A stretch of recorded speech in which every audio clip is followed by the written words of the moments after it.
ओम गुरुवे नमः। प्यारे हरिभक्तों,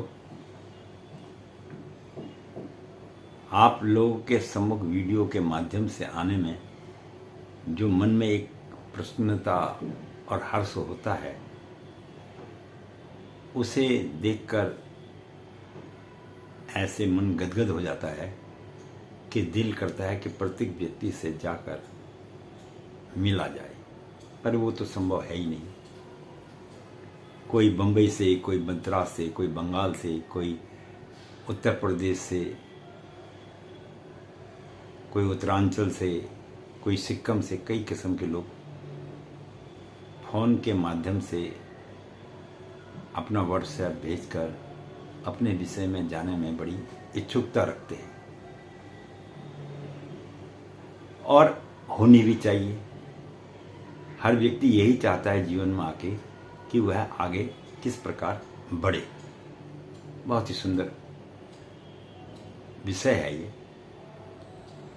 तो अब मैं तो अपनी तरफ से कोशिश यही करता हूँ कि प्रत्येक व्यक्ति अपनी जन्म पत्रिका वगैरह निकाले और जिस हिसाब से मैं बतलाता हूँ उस हिसाब से अपने ज्योतिष का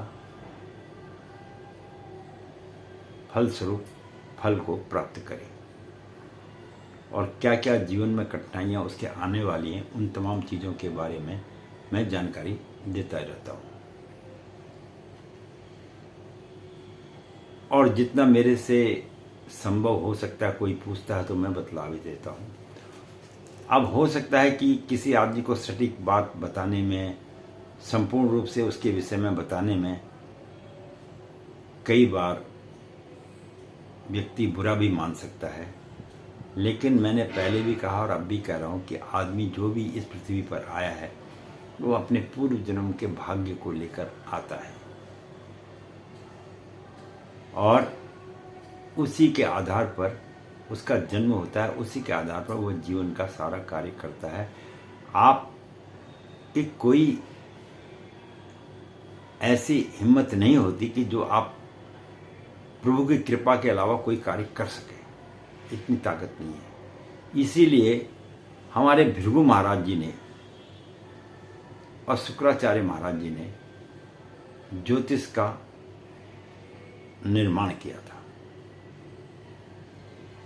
और उसी निर्माण के आधार पर ब्रह्मा विष्णु महेश की कृपा से व्यक्ति इस पृथ्वी पर जन्म लेता है।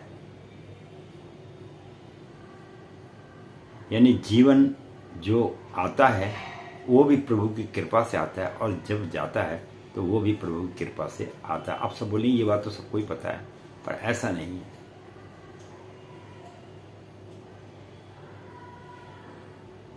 देखो, कभी कभी आपने देखा होगा कि लोगों की मृत्यु होती है। अब लोगों की मृत्यु होती है ये तो सबको पता है, लेकिन कई लोगों की मृत्यु श्राद्धों में होती है।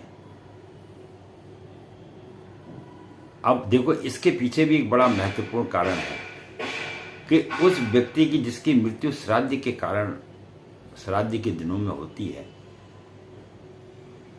उस व्यक्ति का श्राद्ध केवल एक ही श्राद्ध होता है। और वो कौन सा होता है? जो ये श्राद्ध आते हैं। अन्यथा तिथि का श्राद्ध जब आदमी एक्सपायर होता है उस वक्त के समय के हिसाब से भी उसका तिथि का एक श्राद्ध होता है।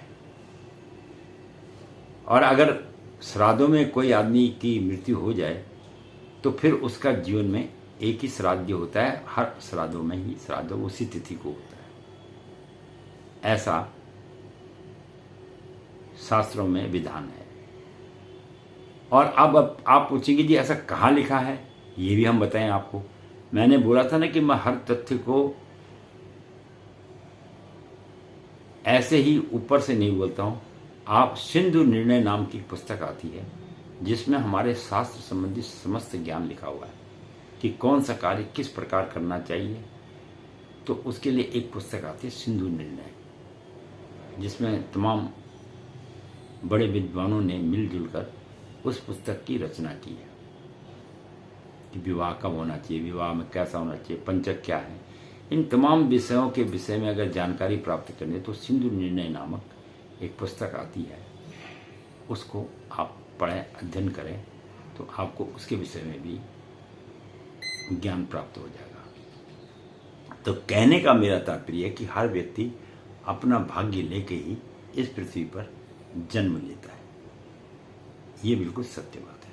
अब हम आज बात करेंगे कि शुक्र अगर चतुर्थ भाव में बैठ जाता है, कुंडली के चौथे भाव में, फिर सुन लीजिए चौथे भाव में, और अंक वहां पर कौन सा लिखा है, 6 या 12 में से कौन सा लिखा है वो आपने देखना। अगर 12 लिखा है तो उत्तम है, और 6 लिखा है तो नीच का शुक्र हो जाता है।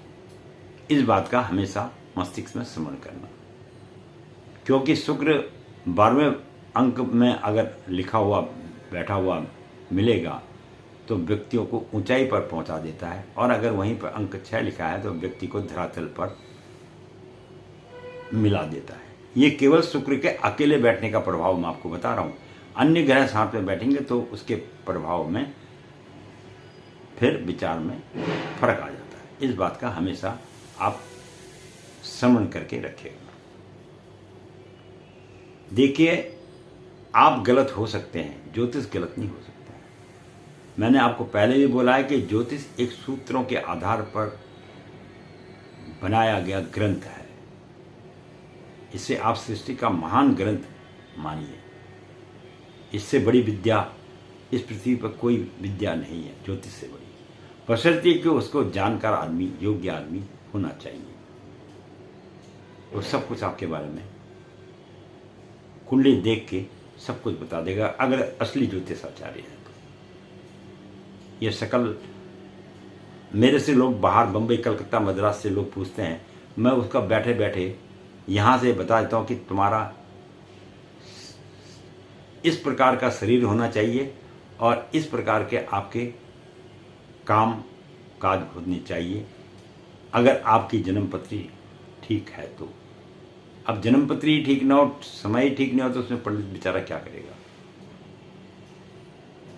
मैं कभी कभी ज़्यादा तो लोगों को नहीं दे पाता हूँ समय, लेकिन कुछ लोगों को ऊपर से कृपा होती है जब मेरे ऊपर में कि भाई इसका बतला दो, तो मैं उसको बतला देता हूँ। और मैं कोई फीस, पैसे आदि नहीं लेता हूँ, ये आपको पहले बताऊँ। ऐसा कुछ नहीं है कि मुझे पैसे देंगे तभी मैं किसी की कुंडली दूंगा। मुझे 10 लाख रुपए भी दोगे मैं तब भी कुंडली नहीं देखूंगा। अगर मेरे को देखनी है तो मैं बिना पैसों के ही आपकी कुंडली देख लूँगा। मेरा मन करेगा अंदर से, मेरी आत्मा अगर बोलती है तो मैं देखता हूँ, नहीं तो मैं नहीं देखता हूँ। तो ऐसा कुछ ऊपर वाले की कृपा कहो या मेरे आंतरिक आत्मा कहती है तो मैं उस व्यक्ति के विषय में बतला देता हूँ। तो अब हम बात कर रहे हैं कि अगर शुक्र चतुर्थ भाव में बैठ जाए तो यह व्यक्ति के जीवन में किस तरह से अपने कार्य को संपन्न करता है। मनुष्य कार्य नहीं करता है, कार्य ग्रह करते हैं और ग्रह करवाते हैं। इस बात को भी आज आपको ध्यान में रखना होगा। तो 12वें भाव में, 12वें अंक में अगर शुक्र बैठा है, अंक 12 है, चौथे भाव में 12 अंक में, तो वो तो फिर व्यक्ति एक प्रकार से राजा है। और अगर गलती से वहाँ 6 बैठ गया तो फिर वह व्यक्ति अपने जीवन में अपने आप को एक प्रकार से दरिद्र के रूप में ही देखे।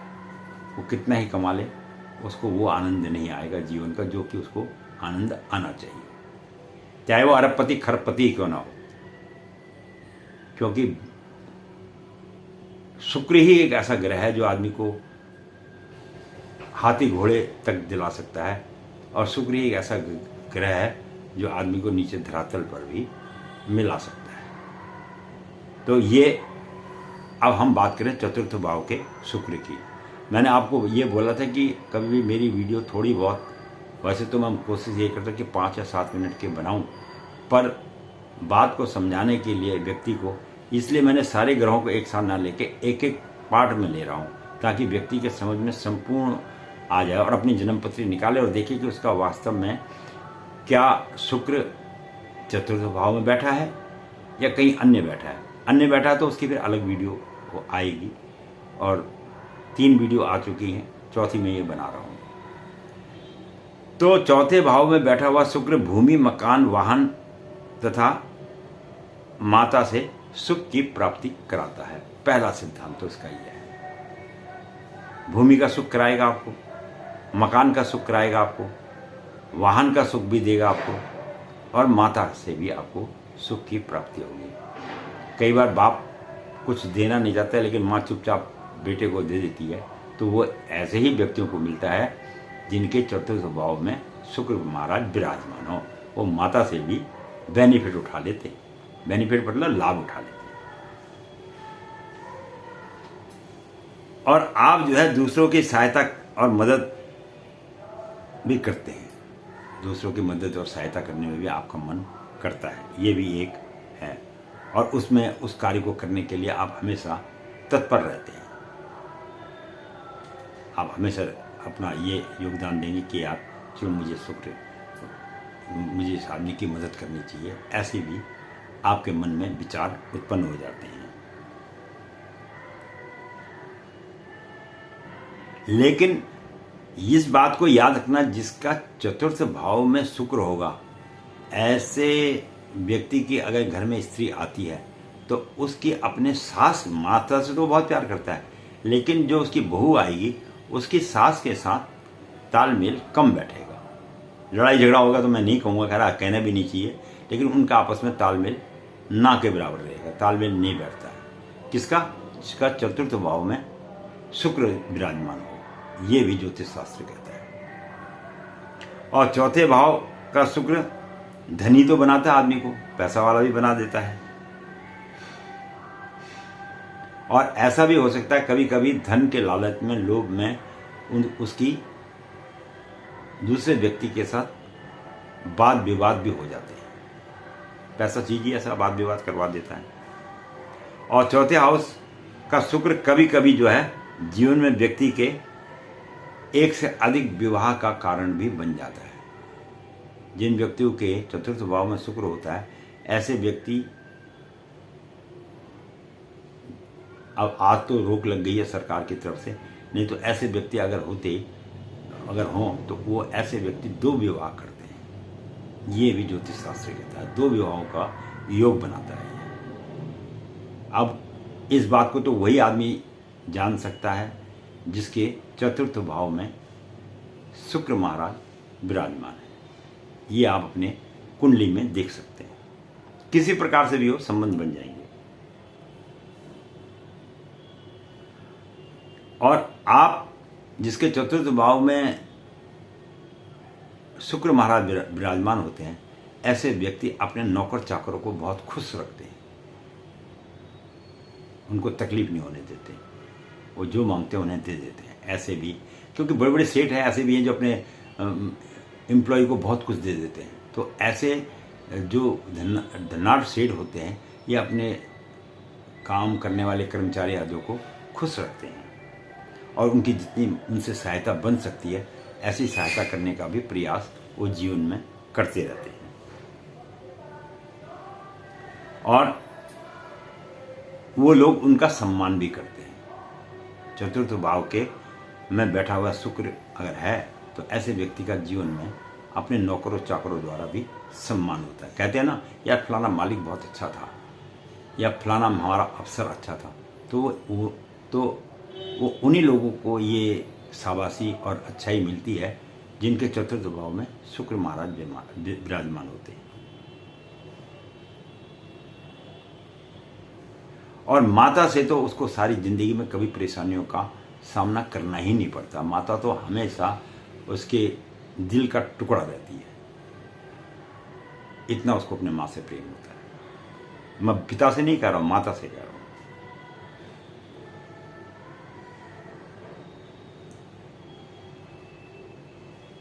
अच्छा, चौथे भाव में अगर इसका शुक्र हो तो अपने देश के अंदर तो ऐसे व्यक्ति को सम्मान मिलता ही मिलता है। अगर वो विदेशों में भी जाता है तो उसको वहां भी सम्मान की प्राप्ति होती है। ये भी चतुर्थ भाव के शुक्र का प्रभाव ज्योतिष शास्त्र में देखा गया है। बहुत अमूल्य और महत्वपूर्ण विषयों के बारे में मैं आपको जानकारी दे रहा हूं। और किसी भी व्यक्ति को मैंने फिर कहा, अगर इस विषय पर संदेह है तो वह अपनी जन्म पत्रिका निकाल के इस भाव को देख ले, लेकिन बशर्ते उसके साथ दूसरा ग्रह अन्य बैठा हुआ ना हो। तो मैंने बोला था कि अन्य ग्रह बैठने पर थोड़ा सा जो उसका सारांश होता है, फल होता है, वो बदल जाता है। और सातवीं दृष्टि जब दसम भाव में पड़ती है तब पिता का अनुसरण करने वाला तो होता ही है। जो बाप उसको कहेगा वो काम तो वो करेगा, अनुसरण तो करेगा, पिता की आज्ञा मानने वाला भी होता है। जैसा बाप कहेगा, कई बच्चे होते हैं जो पिता के अनुसार ही सारे जीवन भर कार्य करते रहते हैं, और कई ऐसी निकम्मे औलाद भी होती है जो माँ बाप की बात को मानती नहीं है। क्योंकि हम तो ऐसे बच्चों को निकम्मा ही कहेंगे जब माँ ने तुम्हें 9 महीने गर्भ में रखा है और पाल पोस के बड़ा किया है, पिता ने तुम्हें ला के भोजन कराया है, तो वो तो आपके लिए देवता हुए ना। अब उनका भी अगर तुम सम्मान नहीं करोगे तो फिर किस बात के आप औलाद हुई? आप कैसे औलाद हुई? कोई औलाद नहीं हुई। तो ऐसे व्यक्ति जिनका चतुर्थ भाव में शुक्र विराजमान होता है, ये अपने माता पिता दोनों की ही आज्ञा का पालन करते हैं।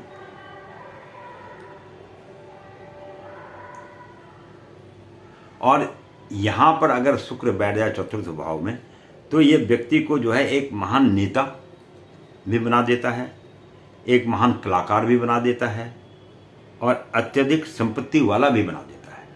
ये भी इसमें देखा गया है। और चौथे भाव का जो शुक्र है वो जीवन भर में कभी भी अपने घर के अंदर कमी नहीं होने देता है। ये इसका एक विशेष महत्व है।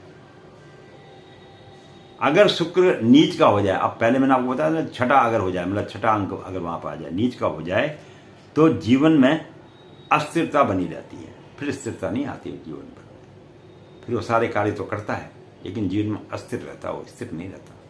तो इसलिए अंक 6 ना हो, हम तो यही प्रभु से प्रार्थना करेंगे अंक 12 ही हो उसके वहां पर।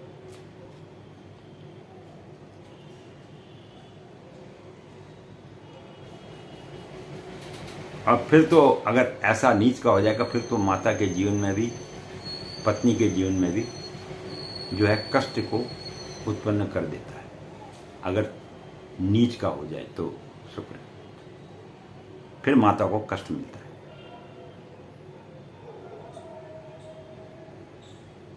और नीच का होने पर जो आपके खुद के नौकर हैं वो भी आपको फिर धोखा दे सकते हैं। ये भी बात सत्य है। नीच का होने पे पहले मैंने बताया था कि नौकर चाकर से सम्मान मिलेगा। अब मैं बता रहा हूं कि अगर नीच का शुक्र बैठ जाए, यानी अंक 6 आ जाए, तो फिर आपको नौकर चाकरों से भी धोखा मिल सकता है। क्योंकि छठे अंक में जो शुक्र है वो क्या है, वो नीच का हो जाता है। तो इस प्रकार से ये मैंने चतुर्थ भाव में शुक्र देव का ज्योतिष में कुंडली में बैठने का प्रभाव के बारे में एक सूक्ष्म रूप से जानकारी दी है। वैसे तो एक विशाल ज्ञान है ज्योतिष का, प्रत्येक भाव का, पर ये सूक्ष्म से जितना वीडियो के माध्यम से बताया जाता है वो मैं बता रहा हूँ। बाकी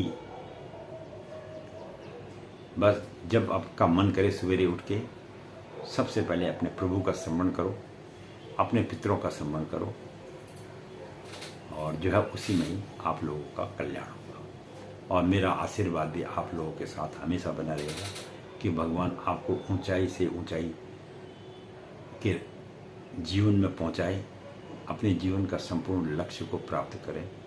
ब्राह्मण तो यही आशीर्वाद दे सकता है, और क्या है हमारे पास, बाकी तो हमारे पास है नहीं। हम आपका ये धन धान्य तो हमारे पास है नहीं भैया। हम तो पंडित आदमी, झोला लेके मांगने वाले आदमी है, सीधी सी बात है। हम तो अपनी बड़ाई करते नहीं। तो बात यह है, हाँ 2 वक्त की रोटियां हमें हमारे बच्चे दे देते हैं, हम 2 वक्त की रोटियां प्रेम के साथ खा लेते हैं, प्रसाद समझ के खा रहे हैं। और जब तक ये जीवन बचा है, ये वीडियो के माध्यम से आप लोगों का प्रेम मेरे साथ बना रहे, और मैं भी आपके सम्मुख आता रहूं, और आप भी मुझे देखते रहें और ज्ञान की प्राप्ति करते रहें। धन्यवाद।